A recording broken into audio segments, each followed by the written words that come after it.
High বন্ধুরা, তোমরা সবাই কেমন আছো? আশা করি ভালো আছো, সুস্থ আছো। আর আমিও খুব ভালো আছি। আজকে একটা নয়া চলে এলাম নতুন ব্লগে। আমি কি দেখাচ্ছি দেখো, আমি কোথায় যাচ্ছি এগুলো পরে দেখো। আমার সাজগোজ কমপ্লিট হয়ে গেছে। আর এই দেখো বেরিয়ে গেছি। এখানে বৃষ্টি পড়ছিল রাস্তাতে, সেগুলোর ভিডিও করেছি। এই যে আমি এখানে বাবা বাড়িতে চলে এসেছি। দেখো এখানে এসে পোশাক টোশাক ছাড়া হয়ে গেছে। এখানে রান্নাবান্না হয়ে গেছে। রান্নাবান্না কেন হয়েছে বলো তো?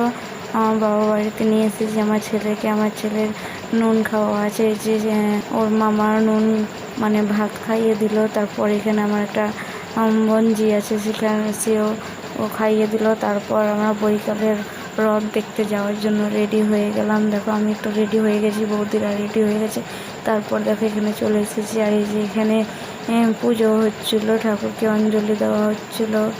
তারপরে সন্ধ্যা আরতি করছিল। আর এই দিকে সব বসে আছে, দেখো কত সব।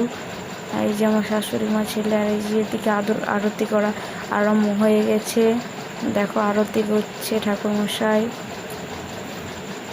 আর এদিকে সব বসে আছে।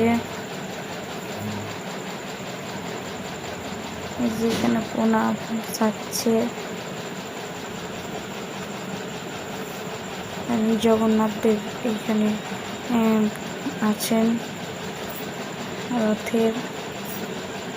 আর উল্টো রথ দেখতে গেছিলাম, সেগুলোরই এই ব্লগ দিচ্ছি। আর এই যে আমরা মেলাতে ঘুরছিলাম, আমি, আমার শাশুড়ি মা, আমার বৌদি ছিল। এই যে মেলাগুলো তোমরাকে দেখাচ্ছি। দেখো এই যে আমার পাশেরটা আমার বৌদি, পেছনেরটা আমার শাশুড়ি মা।